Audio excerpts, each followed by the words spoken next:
This episode of the Closeout Bodyboarding podcast is brought to you by Bodyboarding Victoria and Attica Wetsuits. The new Attica Winter range is now available in your favourite bodyboard and surf hardware stores. To stay warm this winter, check out the new Alpha series featuring liquid seams, gridlock firewall lining and 100% Neospan Super Stretch for ultimate flex. Or if you're lucky enough to be in a warmer climate, the Omega series has you covered with GBS construction, seamless stomach design and taped criticals. Check out the entire range at atticawetsuits.com.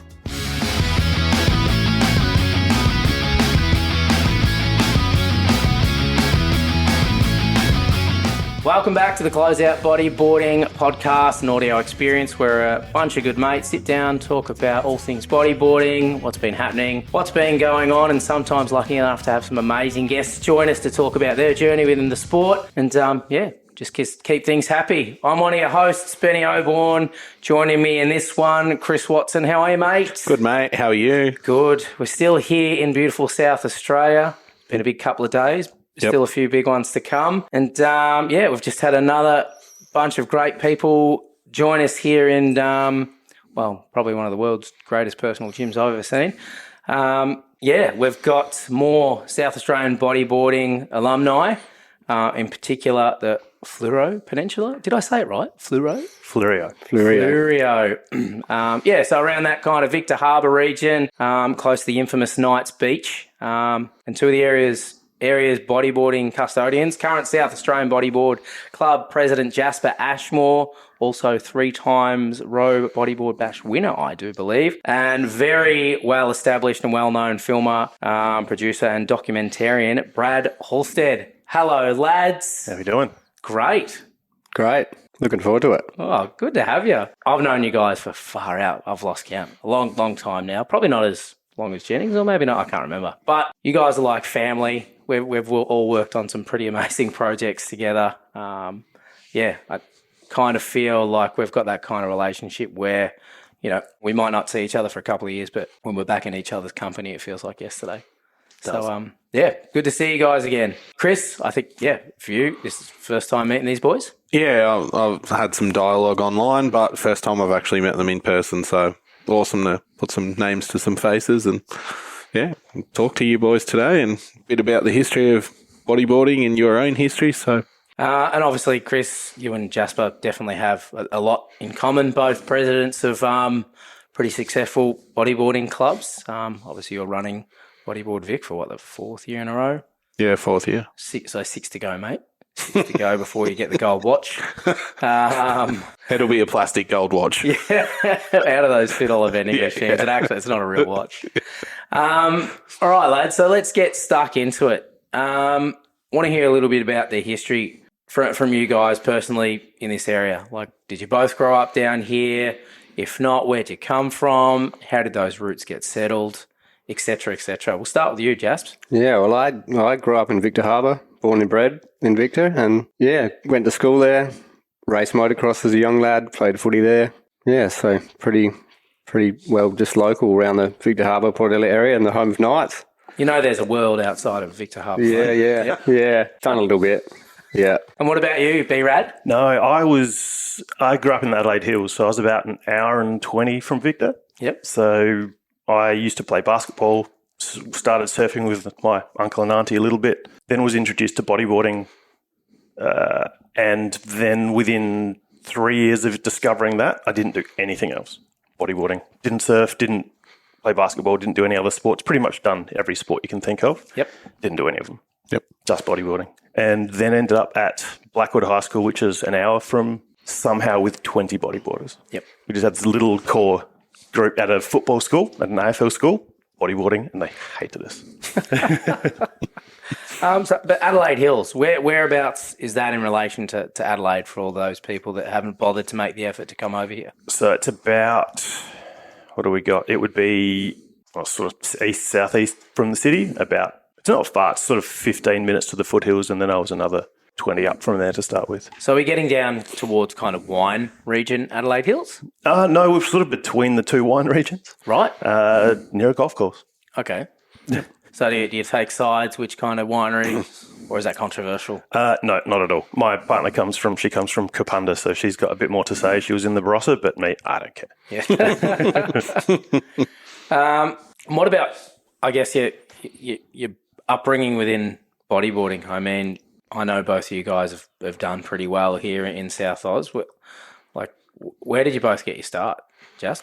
Well, I started from, at the time I was still racing motocross and doing that sort of thing. I probably would have been about 12 or 13, I reckon. And my friend Raymond, he got a copy of Eppo's Freak Show and the Bodyboard for his birthday present. And Not a bad birthday present. That's a pretty good birthday present. I think we went down to Horseshoe Bay, which is around the corner from Knights, just a little closeout there, and I don't know how I had a board, but it might have been his sister's or whatever, but just started pulling into little closeouts. And I think once that first time I pulled into a closeout and seeing the wave actually go over me, that was pretty much it for me. I was hooked. And yeah, motocross and football and everything else sort of just went downhill from there, and bodyboarding took over. Now, I know a lot of people that come from the motocross sort of background have had a pretty big stack and then they've decided to change streams. Was there anything like that for you in there? There was a few good ones. Yep.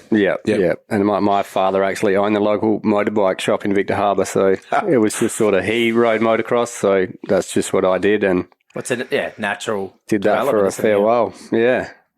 But yeah, there was a couple of good get-offs there. Yep. Yeah. You're still riding bikes a bit now, though, aren't you? Not so much. Yep. Nah, probably not for a long time now. So Caught up with work, kids, Yep. the works. Yep. Yep. And any spare time's just, spent in the ocean. Yep. Yeah. What about you, Brad? Again, like you said, Adelaide Hills, not so close to the ocean in the beginning, but made the move, got hooked. Yeah, it was the time that got me hooked was at what has been voted the worst wave in the country, and that was Middleton. Yeah, and right. I was there on Dribbleton. Yeah, I was going to say Piddleton. Yeah, all appropriate. Middleton show's on this weekend, by the way, I think, isn't it? Oh, okay. Well, I'm not going.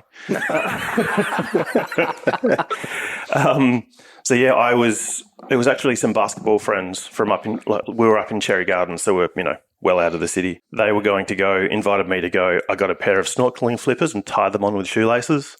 Put on a good old front zip springy. Mint. I don't even know what the board was. I'd found it somewhere. A piece of foam that folded under me when I took off. And I just remember taking off on the first wave, being down close, having tried surfing, this time being so close to the water and feeling like a part of it. Straight away I was hooked. And then and I was doing my junk mail around and used that, save up, bought my first board. And what was your first board? BZ Pro Stinger with pink slick rails. Oh, very nice. Mine was the older Tunis, the Pro 19. Yep. Yeah. Mate, those things are they're still everywhere. They're in so many people's garages. Do you notice every time you see someone do hard trash, there's always one of them kicking around? Yep. Like you go down the street and if there's a bodyboard, it'll be one of them. Nothing good.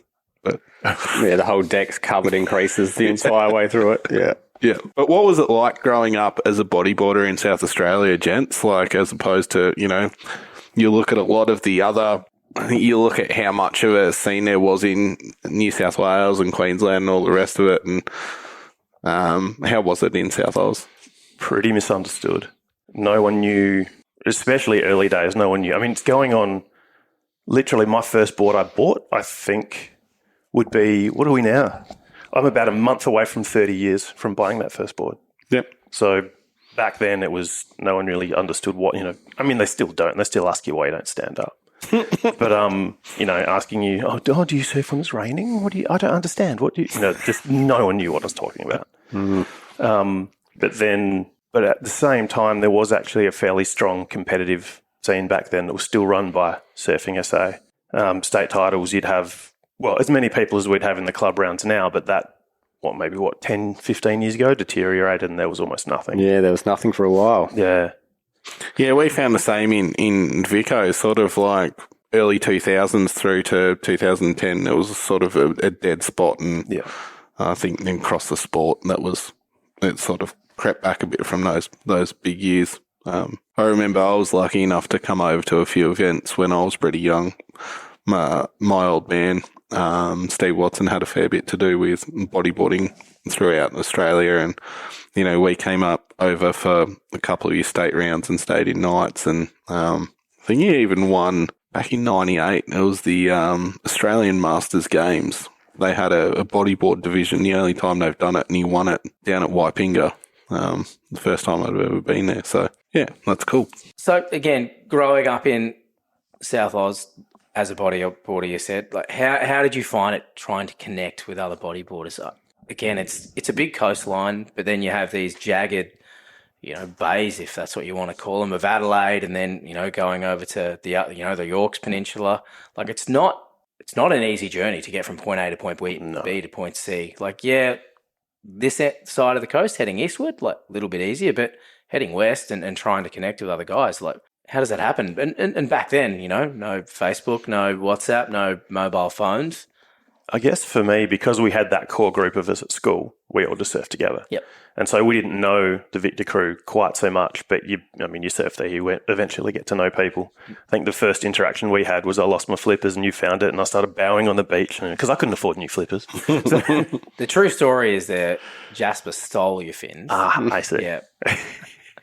And who made up your crews? Again, like you said, you had your Victor crew, you had your own, like you had your schoolmates. Who was in that Victor kind of OG crew back then? Oh, this guys like Phil Good and just all the... Who's still around? Yeah, Phil's over there this weekend. Yeah, epic. So there was sort of like the Victor crew and the crew from town, but everyone was pretty tight-knit, I thought. So yeah. Everyone knew each other because Knights is like, the hub, so everyone from down the way is always coming to Knights, and there's not a lot of other spots around the Fleurieu way. There's a few fun wedges and stuff like that, but Knights is definitely the spot to be. Otherwise, you're heading hours in the westerly direction to get to any other decent waves. Yep. And it's a big trek. It's 9 hours from Victor to the west coast. So. That's wild. Yeah. And I think that those early comps as well. So you get to know people at Knights because you're at Knights and everyone's at Knights. But then the state titles back in those days, that was when I started to get to know the local crew more because you're there spending time at events and hanging out. That's where I met Phil and a lot of those guys as well. We're going to talk about this guy a little bit more in detail further into the potty, but when did the beautiful, beautiful man, Sir Dylan Beach, come into the mix with you guys? I knew his brother first. Right. So I knew Eli. Yep. And that was probably through the competition scene a little bit. And then it wasn't until, because I went to New South Wales South Coast in 2001. And it was before that I knew Eli, and I was there for about 3 years and just surfing every day. And God, it's easier over there. You just drive over the hill. No good. All right, next point. I'm on. Back to Haydo's Bakery. Back to Jack Surf again. Yeah. I would not survive. So we'd both been bodyboarding for a fair while before Dylan came along. Yeah. So, yeah. And showed us. He sort of sensing some angst in that comment there, Jasper. I was sensing some angst. Yeah, no, we were already OG locals before Little Dill came along. Oh. So yeah, but he sort of You're listening to that, Dill? Yeah.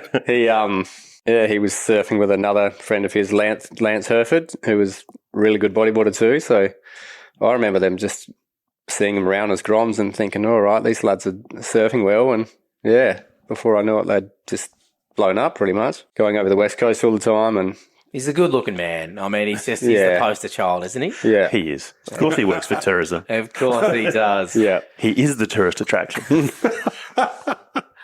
What about, I guess, and taking a step probably back even before you guys got into it, can you give us a bit of a general history rundown of bodyboarding, completely here in SA? Obviously, there were guys before you. Like, who were the well-known kind of, pros and, or the big wave chargers and who helped kind of carry the torch in running clubs up until you guys got really involved in it? It was through Surfing SA that the comps were run to start with. Yep. I tried to start a club back in 99. I think I ran it for about 3 events or something, and then that would have been 2000, and then 2001 skipped town, so didn't continue that. Where were you running events? Nights? Nights, weights. I think the other one was nights, probably. But back, the state title rounds then used to be 3 rounds, and there'd be one. The idea was one on the mid coast, one on the south coast, one at Yorks, and usually the mid coast round would end up south coast, but so they'd try and do a nights, a weights, and would get West Cape or Chinamans or something like that. These days, it's a bit harder to do that for many reasons. For many reasons. Yeah. I mean, what's the relationship like currently with Surfing SA? There's not a lot of relationship there at all, to be honest. We pay our insurances through Surfing SA, and they pretty much just leave us alone. Yeah. Is And that we do our own thing. is that the best method for how it works down here, or do you think there's room for growth and development? through No, that there's pathway? definitely room for growth. It's just more probably me approaching them to sort of kick things off and do more. So maybe, getting a team to nationals and doing stuff like that. So No, we'd love to have you at nationals. yeah. Yeah, absolutely. We did used to go. There was a period there when Dylan was sort of kicking things off where we went quite a few years, and I think one year actually Marshall won at Kiama. Yep. Yeah. I was there that year. Yep. I think I remember he became the poster boy, didn't he? Yeah. there's actually, it's really funny. Every time you go to nationals, there's still spots allocated, and it's probably something we should pursue because still spots allocated for South Oz and also Tasmania as well. And every year they go through which state, like where they placed with everyone. And they're like, well, in equal last place was Tasmania and South Australia. Then there's always us because we only get like 8 spots, and then there's the other 3 big players. But yeah, maybe we should see what we can do in that space. Yeah. I mean, off the top of my head, I could handpick a strong team of at least half a dozen. Oh, we straight definitely out have of a strong South team. Oz. Yep. Yeah. What about, before we dive into, I guess, your introduction to the South Oz Bodyboard Club and the history of that, like, do you have a good diverse range of members at the moment? Are there many women competitors? What's the juniors looking like? Is it you got healthy numbers across all divisions? Not really. It's It's an aging lineup. Would you say it's like a lot of the rest of the sport where pretty much that 30 to 50-year-old age bracket is where 99% of your membership is? Yeah. Which it's is pretty crazy. much. 10 years ago, it was the complete opposite. If anything, the junior, like cadets, well, particularly, for me, what I was doing at the time, it was grommets, cadets, juniors. We had 50 members across those 3 divisions. It was actually the senior men's or masters. You're like, struggling to fill heats. Yeah. Whereas now it's just crazy. I was going to say, if I look back to my sort of stronger competitive years, I competed in South Australia, sort of felt like I'd gone as far competitively as I could there. That's when I went to New South Wales, did a couple of pro events, was doing monthly club events over there, just really, getting the repetitions in. And it was like, okay, I think it was 2002. This is it. I'm doing the Australian tour this year. They introduced the Pro Junior, and the Pro Tour lost its sponsorship, and I was 6 months too old for the Junior. Right. And it was just all junior. There was no Pro Tour, and everything kind of went downhill from there a bit with competition and me. But anyway, that's another story. I was going to say that Pro Junior series, I think it was, 01, 02, because I remember surfing in one of the Pro Juniors in Warrnambool, and it was the last time we ran an event in Warrnambool before the state titles this year. So I think Moray sponsored it. I remember that. Yeah. I think I moved to New South Wales in 2001, so I reckon it was 2. Do you think, just sort of off topic but kind of on topic, one of the Nothing's off topic. Nothing. one of the most memorable national titles I've ever been to, I think I've been to 7 now, 8, one of them. But who's counting? But one of the most memorable ones by far was the Yorks Peninsula in 2000. It was 10 days, and I still remember 10 days we spent over there. We jumped in a minibus. There was 12 of us in one of those high ace buses, campaigning from the Mornington Peninsula all the way through to Yorks, and you can imagine 12 blokes in a bus for that amount of time was not great. But God, did we score waves. That week. We still talk about it at home as well. Yeah. The West Cape. The West Cape was epic. West Cape event. Yeah. And do you reckon that sort of, after that event, did that bring some excitement to South Oz for bodyboarding? I think it did for a while because there was a Moray Pro in 99 at West Cape. And that was really good. Then we had Nationals in 2000 and that was really good. And then there was another event at another Moray Pro was held at, there was one at West Cape and one at Chinaman's, I think. I don't remember what. There was one at West Cape and it was huge. Yeah. Hawaii style conditions. Yeah. I think that was run in Riptide. Yeah. Oh, that was, I think, Nationals. That was national. Was that the one you were talking about? Yeah. And I saw a Rush video the other day and it had clips from West Cape and the event that was at Chinaman's. I think it was like a Moray Pro at Chinaman's or something like that. It was, that Nationals was absolutely epic. Some of the best waves we've had for nationals, and people talked about it we're still talking about it. Yeah. We had a states round at West Cape in 2000, and that was pumping as well. There just seemed to be this 3 years where every time there was an event, it was on. Yeah. So let's peel the Band-Aid off a little bit. We very slightly brushed on this before with Surfing SA. In the past, running events on the West Coast. Let's just get it out in the open. Why can we not run events on the West Coast anymore? Who wants to go first? I don't think there's ever been a competition held over on the West Coast. See, that they're talking about York Peninsula, which is kind of in between. So, okay. Do you think there's scope to run an event in Yorks again? It could be done. Possibly Yorks, yeah. Yeah. West Cape, not a chance. West Coast, not a chance. So where if you're looking at a map, where's the West Coast start? So you've got York Peninsula as the one that looks like a foot. Yep. Further west, you've got the Eyre Peninsula, which is basically the next big peninsula that then wraps up into the Bight. Kind of starts at Port Lincoln and just heads west. So anywhere from west to Port Lincoln, Yep. absolute no-go. Yeah. I don't think, like I said, I don't think a competition's ever been done over that way. I mean, logistically, it would be an absolute nightmare. It would. Yep. I was going to say the shark mitigation strategy would be an absolute nightmare. That's something I've just spent a couple of hours peeling over for Surfing Victoria, let alone over that side. Yep. Yeah. We're going to and no one's ever done it, so you don't want to be the first guy to try and run a competition in a hostile place. Well, if you're the first, you could quite easily be the last as well, right? But one of you probably, yeah.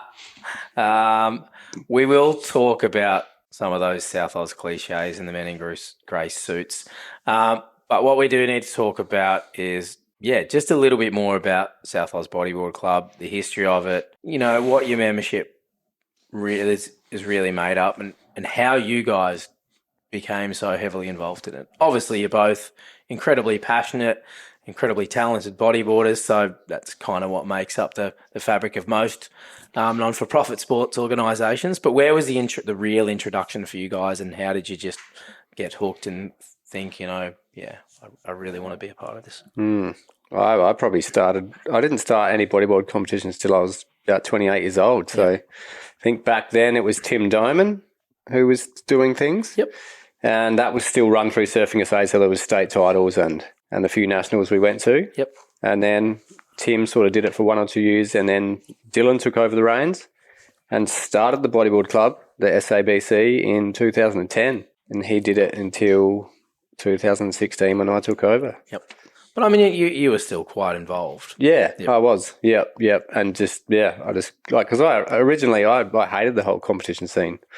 I'd drive past and how the tables have turned, Jasper. I can remember driving past the comps at nights and being like, flipping them off. Can't surf here for the day, boys. What are you doing? Yeah. And then full circle, to where we are now. So it's a bit of a journey for me with it for sure. What about you, Brad? I obviously started competing a lot earlier, but then stopped and sort of stepped right away from that and didn't want much to do with it for a while. But then found it just a way to kind of...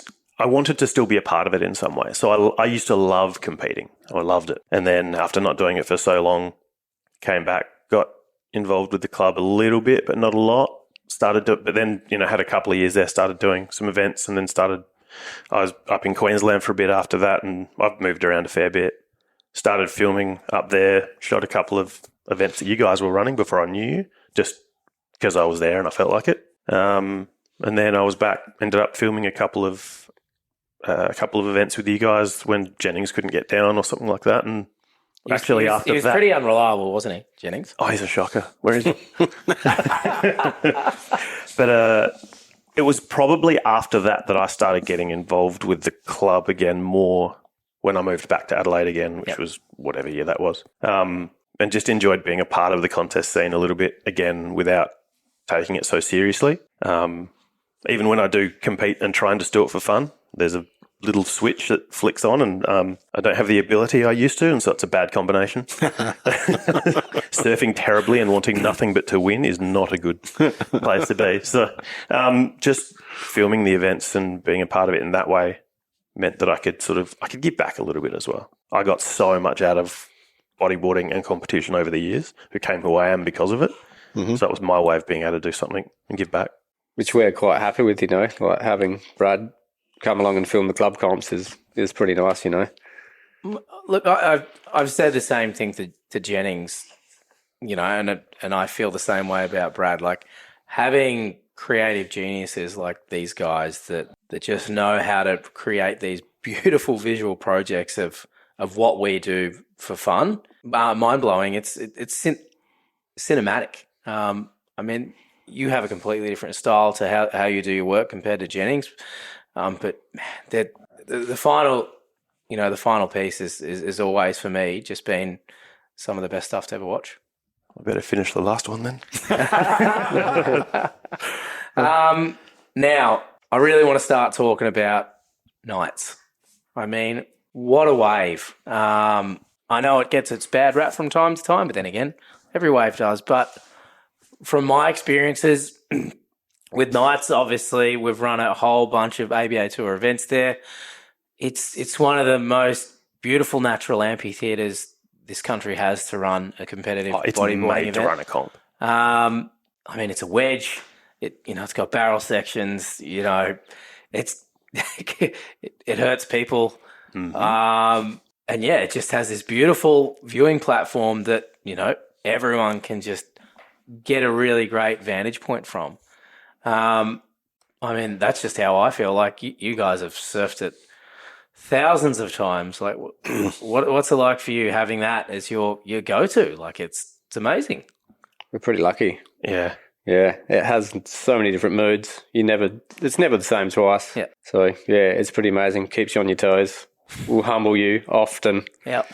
But Is that why you're so humble, Jasper? Because nights are so humble. Yeah, possibly. Yeah. Yeah, have my head rammed into the sand too many times. Yep. Yeah.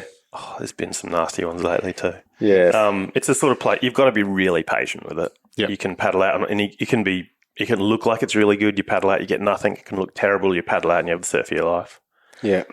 So, just to give our listeners a bit of a rundown that might not have been here, because a lot of people wouldn't have, because getting to nights, I mean, it's a long way from nowhere. It's beautiful. I mean, a beautiful drive from Adelaide to get there, but again, not everyone's in Adelaide. I mean, it's essentially a beach break or a wedgie beach break. There's big giant they're granite rocks here. Granite rocks, yeah. That make up the landscape. Then it's solely reliant on sand. Yeah, it really. I mean, there's so many faces to it. Sometimes it is just a big beach full of sand. Sometimes there's a bit of a bank running off of that, and sometimes that's just jagged rock. All that sand washes away. There's so much sand movement. It's pretty crazy. And I don't think it would be a wave of any kind without the rocks. Without, I don't think I've ever seen a bank form it in any way that wasn't reliant on that wedge. So we're pretty lucky. If we didn't have that, we wouldn't have much left. Yeah, there are many wave options. Yeah.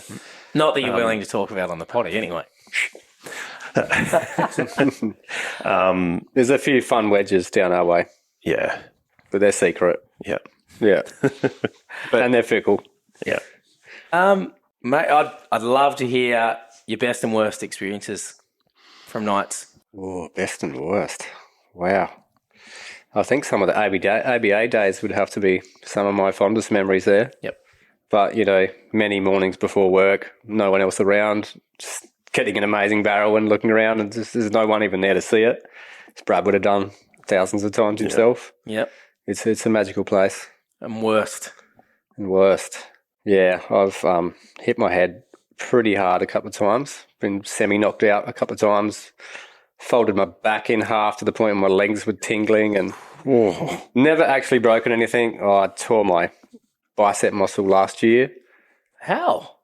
Just getting thrown around underwater. Wow. And probably just being a bit old, Yeah. Don't bounce back like you used to. No. Not the rubber band man. No. Brad? Oh, what is it for me? There's been plenty of good days and good waves, but I think my first would have been 2000. My first overall state titles win after 3 events was sealed there, so that's hard to beat. Yep. Worst would probably be actually in one of the comps you were running, Jap, whereas I tried to hit a big frothy section that I should have left alone. Ended up landing, and the wedge landed basically where the closeout and the wedge connect, landed square in my hips. Wow. And it literally Proper felt detonation point. proper. And it felt like someone had tied a rope around each wrist and each ankle and was pulling them all in opposite directions. And I could feel like something was going to go. Then the knee went and the knee popped out and dislocated. And I could just feel my calf and ankle flapping around in the water. And then whack, it went back in. And I had to find my way to the sand. In the same heat, at the same time, there's a big set coming. Big clean-up cockle train set. That one guy was getting washed around to Green Bay, which is the next bay around, which you've got nowhere to go. That's just rock. Yeah. Another guy was washed up. That, you're talking about to the east, right? To the east. Yeah. Around behind those rocks. So there's one guy going behind the rocks. I'm trying to drag myself in with a dislocated knee.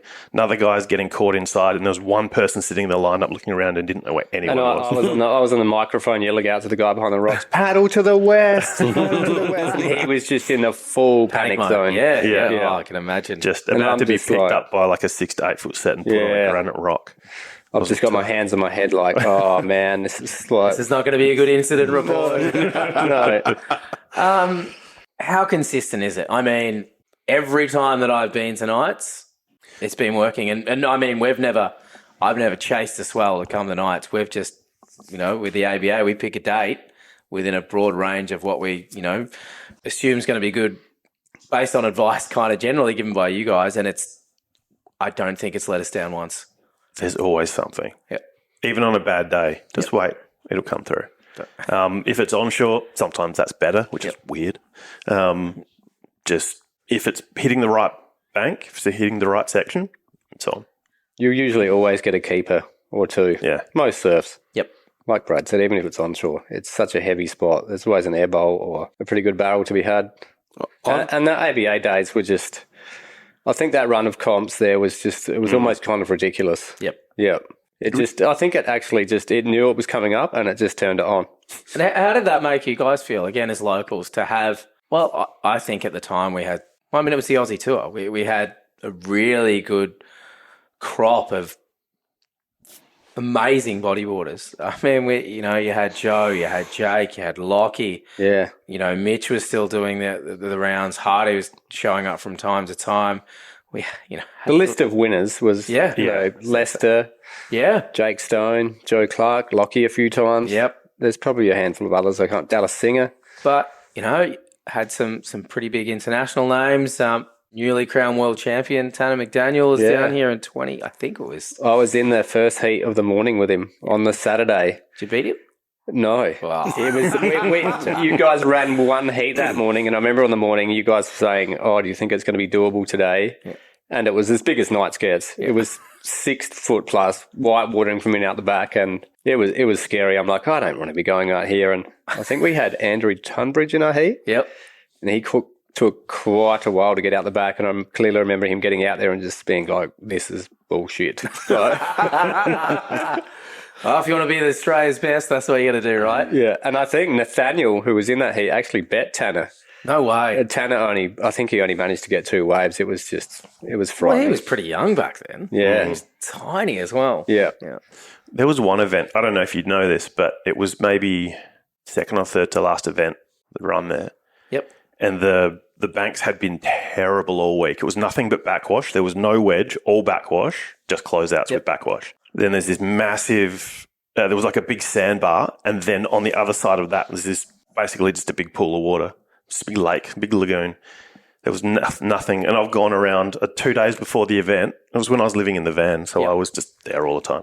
And I was starting to worry. It was like, these banks aren't going to come good. So I've gone around, and against the rocks, I dug a channel in the sand, all of the sand started dragging out, and that started pulling all the water through it, and the sand bank in. On the first day of competition, we're good to started wedging. Mate, there you go. Fixed it for you. Wow. I can remember that. I was there with him. Yeah. All thanks to Brad. We took claim for that the whole time. Again, you've dropped the word heavy a dozen times already. I mean, let's talk about some of the injuries. And you said you've done yourself a number multiple times. You too, Brad. I've even done myself a number at nights. Yeah. Like I when I was working, flying in and out of South Australia, I visited nights quite a few times. I'd spend a week in South Oz and I'd go and surf nights. And one day I decided to ride my surfboard out there on my backhand, which is the stupidest idea known to man. And I copped a fair flogging and had a couple of fingers bent back the opposite direction, so they almost touched my wrist. So she'll show you who's boss. Oh yeah. Well, that's the joy of what my position was with the ABA. I didn't have to surf it. I just sat back and watched everyone else. Go there, do your thing. I mean, I'm having a bit of a mind blank, but there was a guy who broke his sternum and busted a whole bunch of ribs. Was it sternum, 10 ribs and a punctured lung? Whoa. That was, 3 weeks ago? Yeah, 3 weeks ago. That was, it's Pete Dunstan. Yeah. So, good what mate happened? of ours. It was literally just a stock standard Knights wave. It was just a white water wedge off the rocks. Yeah? This one was just the closeout, which we call a travelator. You just cruise along in it. And Yep. as he got to the end of it, you watch on the cam replay, you see like all the water shoot out the back of the wave and up in the air. So I'm guessing it just created a bit of a hole underneath him and he just went straight down onto the sand. And Because, I mean, you get so much speed on that thing. he was, And I was at the top talking to a friend of mine and just happened to look down at the water and seen a couple of the boys dragging him in. And I'm like, oh, man, this is bad. Like, quickly ran down there and, they called the ambulance. I'm assuming, pretty serious of it, kind of recovery evacuation mission there. Yeah. Spinal board.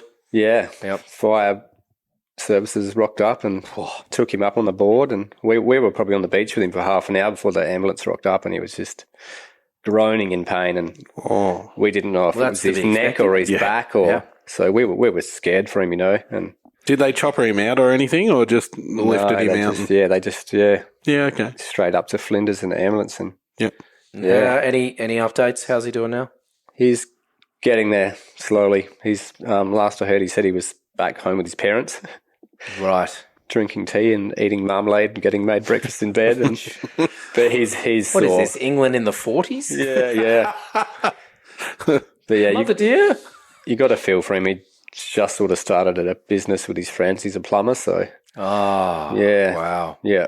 Yep, hard to get work over there, then, isn't it? So lucky he's renting actually Phil Good's house. Right. So Phil's obviously going to look after him a bit there. So Yep. yeah. It's taken some victims over the years, though. Is that what...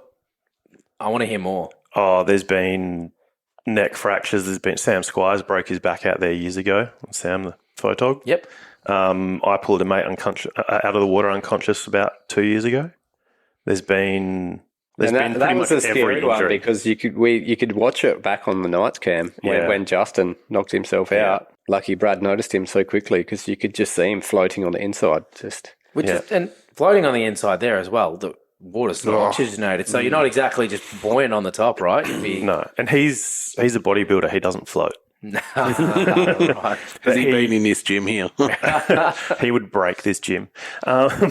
His leash came off as well, and I got to him just as his board floated away. And I got to him, and I went to where I thought he was, and he was right about to basically get pulled into that rip next to the rocks and go back out. And I just saw something in the water, and I just went on instinct, and somehow landed about half a metre from him. Yep. And he popped up, and he was there, and I grabbed him and pulled him up, and he was head down, his shoulders popped up above the water, and then dropped back down again. He was out. He was under for minute 10. And it only came up because I pulled him up. So from there, you got him inshore, which wouldn't have been an easy feat? No. That was a funny one because when I was a kid, my parents couldn't keep me entertained. So school holidays, it was just anything they could do to keep me moving, keep me going, keep me just out of their hair. And I did all these Royal Life-Saving Swim and Survive courses and Bronze Medallion and Bronze Star and all that sort of stuff. That was 30 years before the incident. Yep. And when it happened, everything was just served up to me on a plate and I didn't think about anything. It was just step by step. I need to do this, then I need to do this, then I need to do this, and I need to check this. I need to do... All of it came back and just basically got to him, got him out of the water, got him up, checked that he could breathe, talking to him, trying to get him going, then started directing the other surfers in the water what to do, where to go. One surfer tried to come in and help from there and had to get him out of the way because his surfboard nearly collected us all in the head as the next wave hit. Yep. But yeah, got him to the beach and he still got to the sand and still dragging him backwards. He still wasn't really he didn't know what was going on yet. So semi-conscious by the time. By that time, yeah, the first thing he said to me is, "Why are you hugging me?" Because I had him around the chest, under the swimming him backwards. Wow. And then after that, it was just kind of sat there until he kind of came to properly and wandered back up the stairs, and he was fine.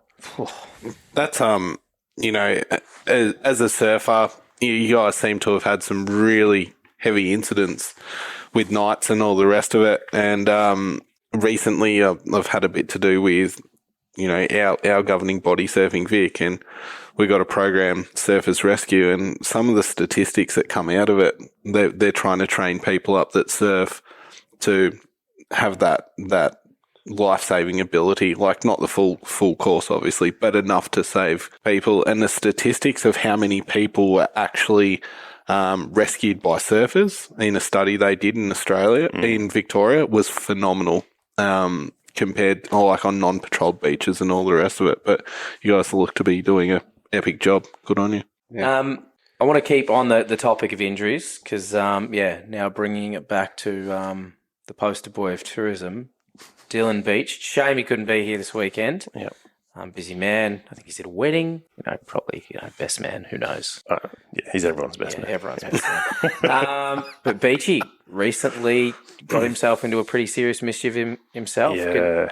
Would have loved to have heard it from the horse's mouth, but got the next best thing. Wow. I don't know the full story with that one. That was at Westgate. Yeah. I don't know.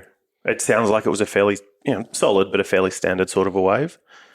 But I don't know the full details of that one. I don't know if you know more. He said it was him and Simon Longhurst. Yeah. He's an East Coast guy who lives in South Australia now, but yeah, they were down there solo, and it was Which is not uncommon. Not uncommon, no. But it's I know West Cape is it's a pretty heavy wave. So he said he took off on probably like a 6-foot wave, thought he was going to make and didn't make, and just said he went headfirst into the sand and sort of half got knocked out, came to. I'm not actually sure if Simon got him to the beach or if Dylan got himself to the beach, but I think Simon had to help him to the beach. Yeah, and then I think Simon said he walked all the gear back to the car because Dylan was in a bit of shock on the beach. Yep. And as you would be. So Simon. No, at first he walked Dylan back to the car. Slowly they walked back up there and then ran back down, grabbed all the gear and drove to the Yorktown Hospital, which is probably a good hour and a half away. And then I think they choppered him back to Adelaide. Yeah, so I was going to say, even just walking up the stairs at West Cape, from what I remember, like it's a cut lunch and a road map itself. Yeah, it's a huge walk. Yeah. Yeah. And I mean the diagnosis was fractured neck. Fractured neck, C7, I think. Yeah. Maybe, which was up high, which Dylan said is a positive out of a bad situation. But he's recently just had the neck brace off, I think. It's been in the halo for a couple of months? Yeah. Yeah, but looks like it's going to be a pretty long road to recovery if he, of course he wants to get back in the water, but it's going to be months and months of, rest and recovery. Yeah, and his partner, Emma, who he's about to marry pretty soon. Yep. She's a physio, so he's in good hands here, I think. So, and he said he was just looking at some new boards the other day, a new Winnie, I think. So, just to keep himself interested, because I think it's probably going to take him a while to get that confidence back, Yep.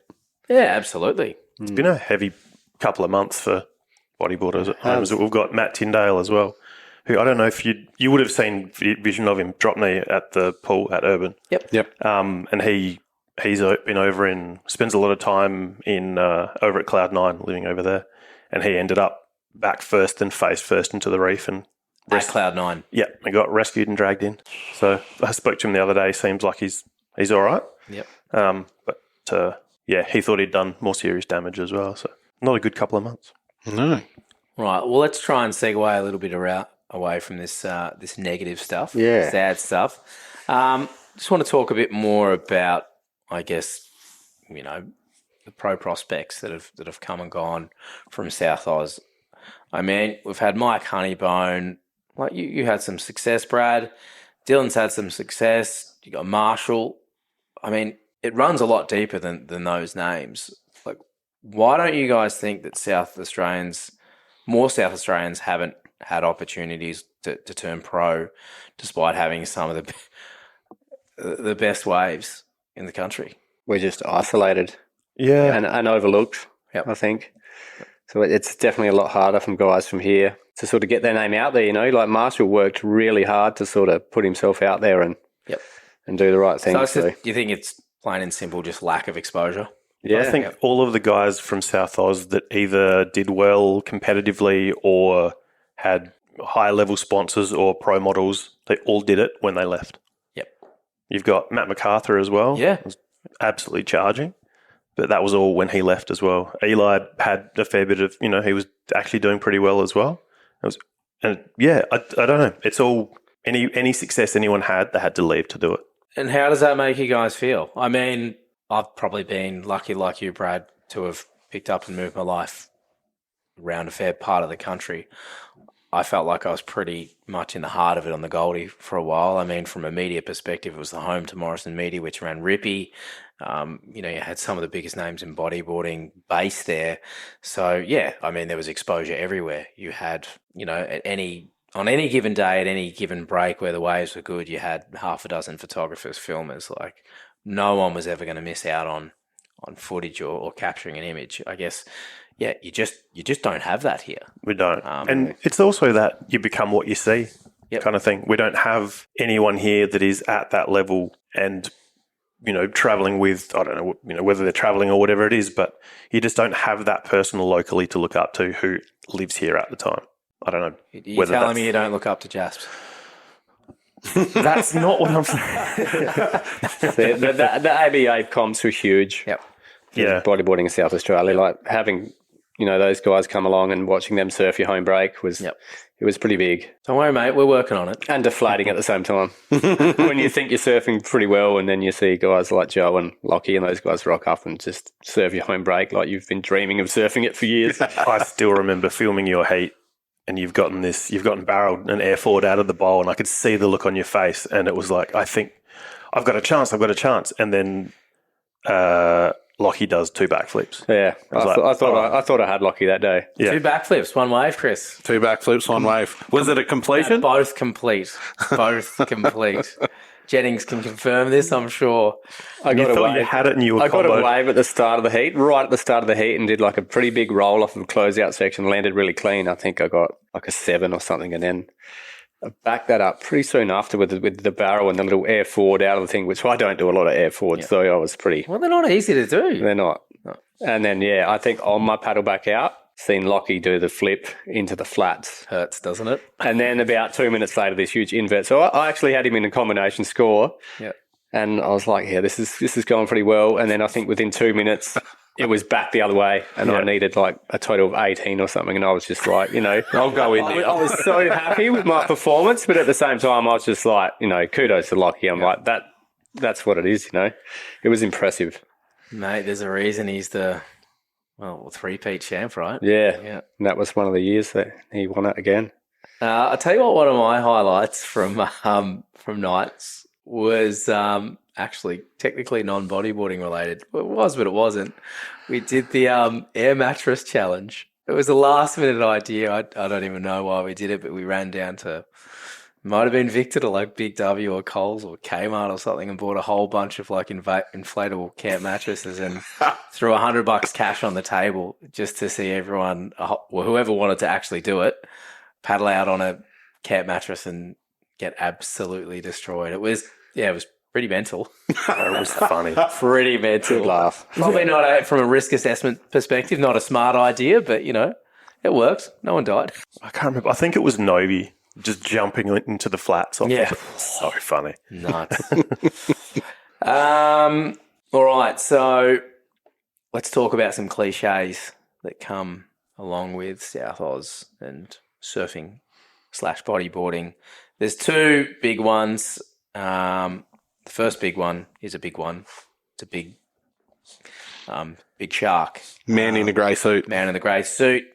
South Oz, statistically, doesn't have a great reputation for shark attacks, fatal and non-fatal.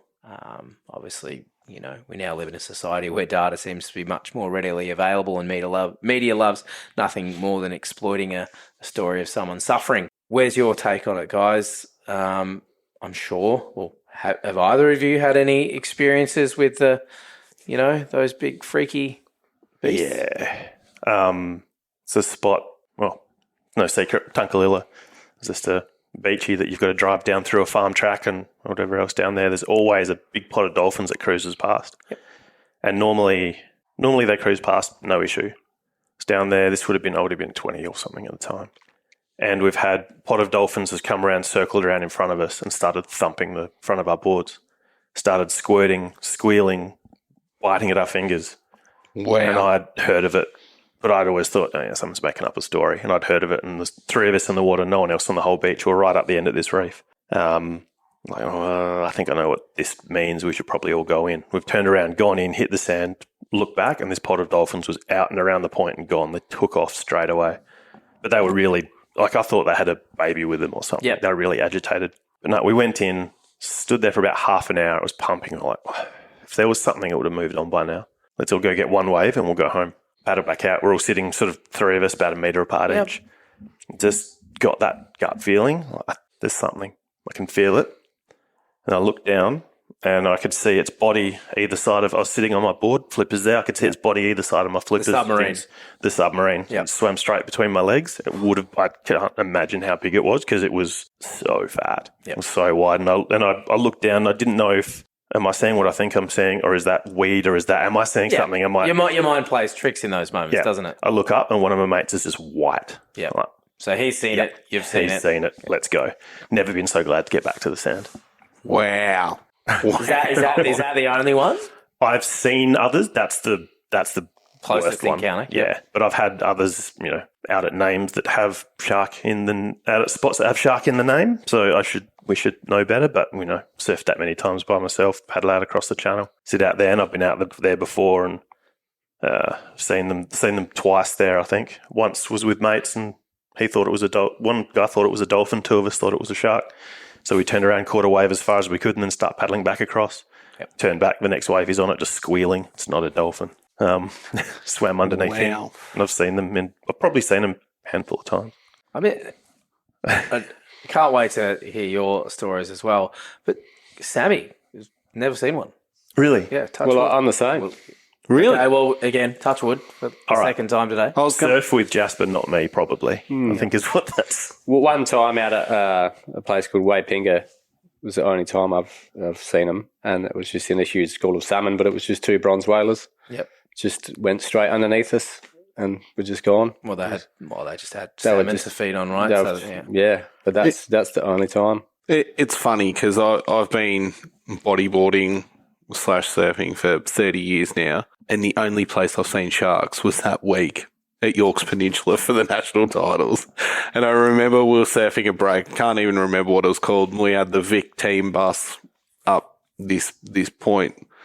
And I was the last one out, and it was probably about 8:30 at night, and the sun was starting to drop, and everyone else had paddled talk in. about cliches, Chris. Yeah. Like surfing at dusk in a sharky state in Victoria. Yeah. Next week on Discovery Shark Week. What not to do? Yeah, no. The boys started waving, and I'm like, oh, yeah, righto, what's going on here? They're friendly here. Yeah. Hey, how are you? And we were the only people around, and anyway, they start going like waving me in. And I remember I caught a wave and got to the reef, and I was still paddling when I was on the reef, like beached on the reef. I'm like, oh yeah, I could stop now. I mean, I've done a couple of West Coast trips. Obviously surfed a few times down here at nights. Yeah, luckily, well, I haven't had any experiences. One time I was surfing blacks, and there's obviously that memorial. I think there's more than one fatality around that region now, isn't there? Yep. But one of the guys I was surfing with, Mick Parkhill, it was a pretty solid day at Blacks. I actually felt quite uncomfortable out there, to be honest.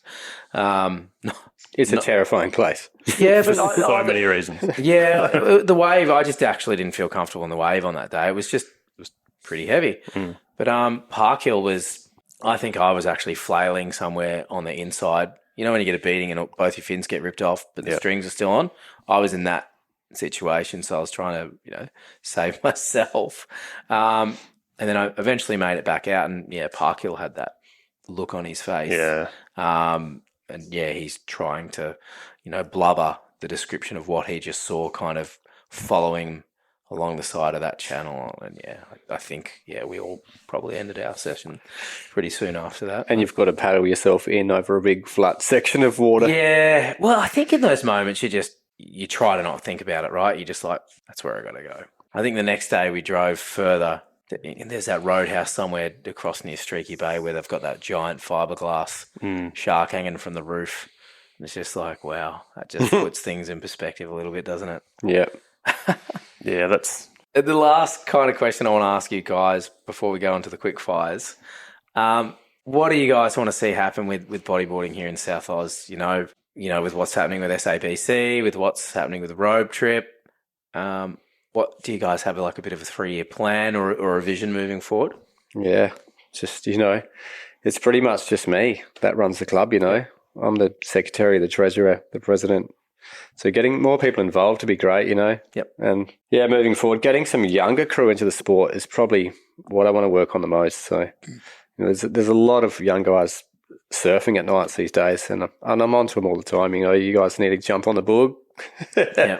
Wow, man, it's a different feeling, isn't it? Yeah. Mate, getting a good wave out at nights on a bodyboard. Oof. Well, they're sitting on the shoulder watching me get barreled, and I'm just like, Yep. get in the corner, your fellas. loss is their loss is your gain, though, Jas. It's a hard wave to surf on a surfboard. So absolutely. It's built for bodyboarding. So I'd love to see some more young guys get into it, and if I can be part of helping that happen, then that's where I really want to go. Well, mate, you've been doing a pretty good job. So, keep up the good work. Hopefully, this message kind of spreads far and wide, and we can find some more people to start coming in and helping you build and develop the future of the sport here in SA. And I think that's something we've talked about a fair bit on this podcast, is that a lot of this grassroots to build it, like it's volunteer roles. People are taking time out of their own personal life to put it in, and many hands make light work. So if you can do anything to help Japs out a bit, it's greatly appreciated. Yeah, especially with the kids coming along these days. I've got kids and work and a household to run, and it's another thing on the list, which I love doing it. But if someone else wanted to come in and help out, I wouldn't complain. Yeah. All right. So as we do with every podcast, lads, we're going to round of quick fire questions. Obviously, we've got 2 guests, so we'll just go back and forth. Same deal. Start with you, Jas. Move over to you, Brad. I'll ask one question. Chris will ask the next. So on, so forth. All right. Favorite band? Well, I'm a bit of a hip hop tragic, so Top Hoods. No, I'd have to probably go with the old school, a bit of Wu-Tang. Yeah, right. Yeah, okay. Yeah. Mine probably comes down to just the one album that I came from watching Surf Vids, but Thrice and Artist in the Ambulance, that album, which they toured again this year, so I was definitely there. Yep. So that was cool. Awesome. Favourite film? This is non-surfing, this one. Non-surfing. Non-surfing. Yep. Oh. You're a notebook guy, aren't you? I'm a comedy guy through and through, and probably there's so many good ones. I think Me, Myself and Irene's a pretty good movie. Yep. So you can watch that 1,000 times and laugh every time. It's amazing, isn't he? Jim Carrey, yeah. What about you, Brad? For me, it probably goes back to, because I'm, being in the film industry and stuff myself, it goes back to the ones that made me fall in love with films as a kid, and that's it's kind of split between 2, and that's Jaws and Jurassic Park. Yeah, cool. Awesome. Just both big, giant predator type movies. Yeah. Great. I watched Jaws 2 was on the other night, actually, and I started watching it, and it was quite late, and I ended up watching the whole thing. Pop quiz, Brad. What was the name of the boat in Jaws? Orca. Oh, he's good. He's good. Is it ironic a South Australian's favourite film is Jaws? It makes no sense. Last night, Shade and I are sitting in the pub in Beachport waiting for Michael and Chris to show up. And there's the walls covered in all these photos of fishing boats. And Shane and I were just joking because we'd been talking about that recent shark attack. And we're like, they're probably all the boats that have gone down by sharks. And then we asked the lady behind that bar, like, what's the story? What are all these boats? So, like, they all the operational ones? Oh, no, they're the ones that just don't work or broke down or got lost at sea. It's just like, oh, Jesus Christ. Favourite car? Favorite car? Oh, I've had a couple of good ones. Probably, I don't know. The WRX I had was probably a personal favourite. Yep. Mm. Why'd that go? Just fast. Well, why did it go? Why did it go? Why did Family? it go? Family. Yep. Yeah. Need a Rex wagon. Yeah, it was. And I used to stuff, Brad, remember, I used to stuff all the club gear into the back. It was a hatchback one. Yep. Fold the seats down. Yep. All the tents. Yep. Generators, speakers. You don't have room in the Hilux, but you fit it in the WRX. The WRX. Go figure. It was like a game of Tetris. Yeah. Yeah.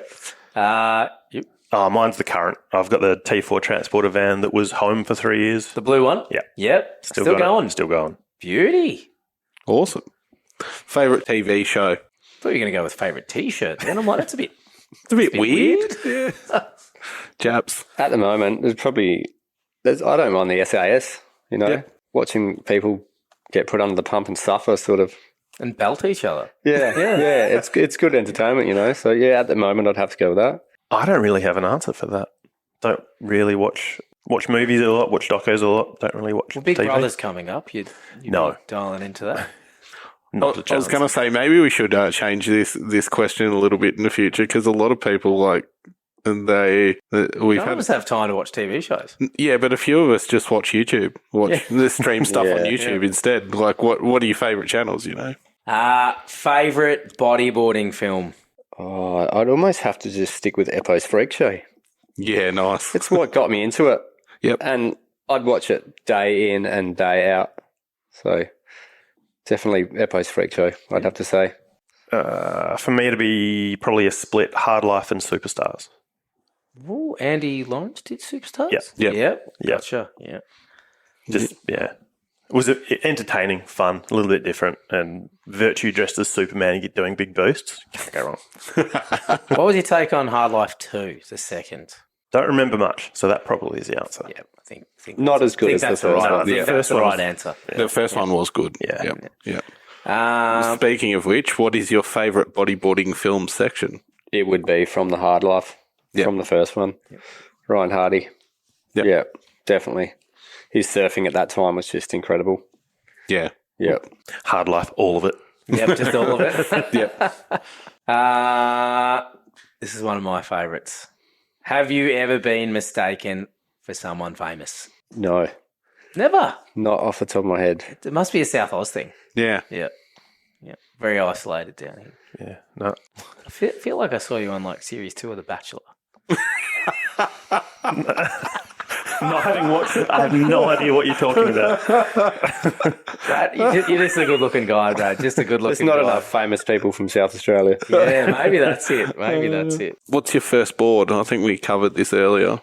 My first board was, the Pro 19 at Tunis, but my first real board Yep. was a Steve McKenzie Bullet. Oh, yeah, Wow. the blue one with the white rails, the Moray one. Yep. Yeah, with the dimple slick. Yeah, the dimple And slick. it was in the local surf shop, and I remember just looking at it so many times and eventually had the money to get it, and I thought it was magic. Yep. I was doing these little cutbacks and just like looking at the spray and just being like, oh, We've this is spoken amazing. about this design gimmick many, many times. The golf ball dimple slick. For some reason, like I don't know, maybe it's trademarked or something because Mattel still had the rights to some degree of Moray. Like no one's ever really tried to recreate it. Maybe there's no performance. I was going to say, enhancing maybe bits to it's it. too hard. It felt like there was. Yeah, And Bullet Road one, so Yeah, he was a favourite. Yeah, so mine was that BZ Pro Stinger, which I gave to my uncle years ago. There's a story about him too, but I gave to my uncle years ago, and then just I thought it was gone. And then about 3 years ago, my cousin rocks up at the door unannounced, called me, as like, "Are you home?" "Yep." Come outside, walk out of these holding my board, so I've got it again. Oh, Got the that's board back. epic. So That good. is so good. And that uncle, I was talking to him only recently as well. He reckons he actually had one of the first morays that you had to assemble yourself. yeah, you had to iron it together, right? Is that the Wow. 1-3 I don't know the model, but Yeah. all I knew is I probably stopped listening after he told me that. Where is it? It was a kit, wasn't it? Yeah. You bought a kit. Yeah. This might be a hard one for both of you guys to answer because obviously you have one of the best backyards in this state, in the country. But what's your favourite wave?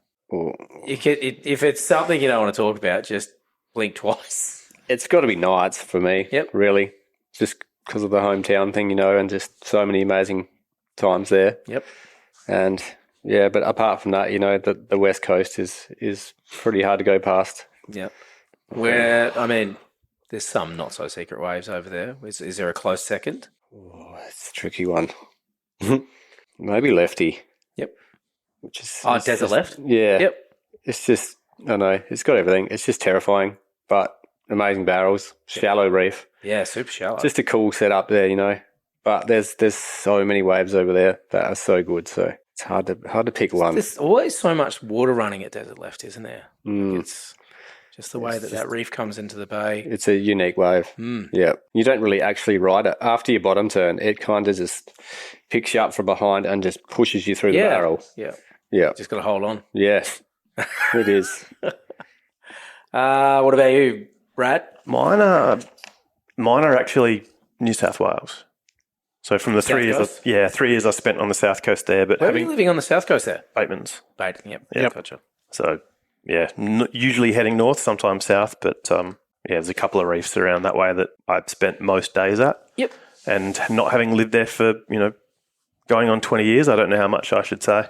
What I should or shouldn't name because I don't know what it's like there now. I don't want to. It's busy. Tell you that much. Yeah. I did a trip there in the school holidays. Probably didn't help that it was school holidays, but and I didn't even surf. Any of the more well-known spots. Actually, if anything, they were kind of more of the lesser-known spots that some of the locals would go to. I stayed with a good mate of mine, Blake Tabone, and crowded. Super fun waves. Like weather was great, but it wasn't pumping. It wasn't like you're doing a strike mission to the south coast to get these waves, but it was busy. Yeah, I remember. Even in the time I was there from 2001 and for 3 years, and there were waves at the start. I'd rock up by myself. Couldn't get anyone to surf it with me. By the end of my 3 years, I couldn't get a park. Yeah, wild. Just change. Wild. Favorite surf trip? Favorite surf trip have to be, I'd say, Secret Sumatra. Yep. Yep. Just 11 days of just perfect waves. We kind of got lucky. The group before us probably got really skunked, and we rocked up, and it was offshore on the first day and was offshore the entire time I was there. Yep. Surfed pretty much most of the spots over the 11 days, and so that was just incredible. What was your size range when you were there? From 6 to 8 foot the first few days at a spot called Jimmy's Left. Just 6 to 8 foot. Yeah, 6 to 8 which foot. was terrifying. Yeah. Yeah, it was a heavy wave. Terrifying. Yeah, and then, just after that, just a few of the beaches and obviously the wave out the front of the camp, the peak and leftovers. And yeah, we got a bit of everything. So that was probably it. And, bintangs afterwards and dinner cooked for you and your clothes washed. And Did you lose a bit of skin when you're over there, or? I lost a bit of skin. skin. At Jimmy's that day. Yeah. Trying to get in. Yeah. Right. Yeah. Gotcha. But got the wave of my life that day too. So yeah. Balances out, mate. Yeah. A French guy that was out there, I said to him, how do I get in? Because the end section just gurgles on the reef. Yep. He said, you've pretty much just got to catch a smaller wave as you can and get halfway in and just straighten out. And I got halfway in, and the spot where I was going to straighten out was still like 6 foot. And I was just like, there's no way I'm straightening out. And probably got a bit too far to the end of the wave and tried to pull off the back, and it all just gurgled on the reef. And I've never tumbled underwater so fast in my life. And then didn't hit for a while after a few tumbles, and then bounced off it about 3 times. And I actually had like a long arm springy on, and I came up and my arms were completely out of my wetsuit. It's now a short arm springy. So that rattled me actually. Yep. Yeah. Had some good scrapes on my back. Little reality check from Mother Nature. Definitely. Yeah. Yeah. So after that it sort of dropped off, which was good. Yep. Because I was pretty rattled. What about you, Brad? Mine's probably Indo. Did a boat trip out to Sumbawa, got supers that we just happened to get there and there was nobody there, and we surfed it to ourselves for the day. Wow. So that was fun. That's a left, right? Supers? Yep. Thought so. I was going to say, do you know how many places there are around the world called supers? Yeah. Too many. Yep. Be original. Come on. Yeah. Change it up a bit. Favourite move? Oh, you can't go past a good air reverse, I think. Yep. I don't do a lot of them. Yep. But I think when you finally get that feeling and the rotation, Yep. it's probably the best move for me. Yeah, they're good. I used to have, once upon a time, I had the backflip down, clean, straight over, no twist. Can't anymore, but that would be, if I could go back and do anything, it'd be Never that. say never, Brad. One day. Probably not tomorrow. Probably not tomorrow. And the last one on the quick fires, favourite board of all time. My favourite board would have to be one of the found boards I had. Yep. Mitch Rawlins. Pro Model 1, I think it was. Who was shaping them at the time? Ooh, I'm not too sure, to be honest. It's when he was in WA, possibly. I could be wrong there. I think he was on the Goldie. I thought he was on the Goldie when he Possibly. found. Anyway, it was a magic board. Had a few good comp results on it. I think I had a third at one of the Knights Pros, and it was just a magic board, You just have those magic boards every now and then. Because I know Redders was shaping a lot for him in the beginning. Yeah. I think. Gibbo, maybe? Yeah, might have been doing some stuff as well. So, yeah, both quality shapers. Yeah. I think you just have a run on some boards. Maybe it's not even the board, it's just the timing. Yeah, absolutely. Yeah, absolutely. Brad? I get stuck on, I like a board and I just keep buying them. So I've had, I don't remember which one it was. It'd be one of the Hardys. Yep. I had about 6 or 7 and I had a bunch of players and a bunch of, couldn't remember. But one of the Hardys. One of the Hardys was better than all the others. But was it versus Hardy? Was it two Foreplay. Hardy? It was Foreplay, back in the foreplay days. Yeah, he definitely went through the brands. Foreplay. Yeah, right. Okay. Right. Yep. So Rion Fisher. Yeah. Shaped board. Gotcha. All right. Well, that pretty much wraps things up, guys. So, yeah, on behalf of all of us here at the Closeout, thank you, Jasper and Brad, for sitting down, having a chat. Absolute pleasure, for us to be here in your backyard here in South Oz. Thank you. Thank you.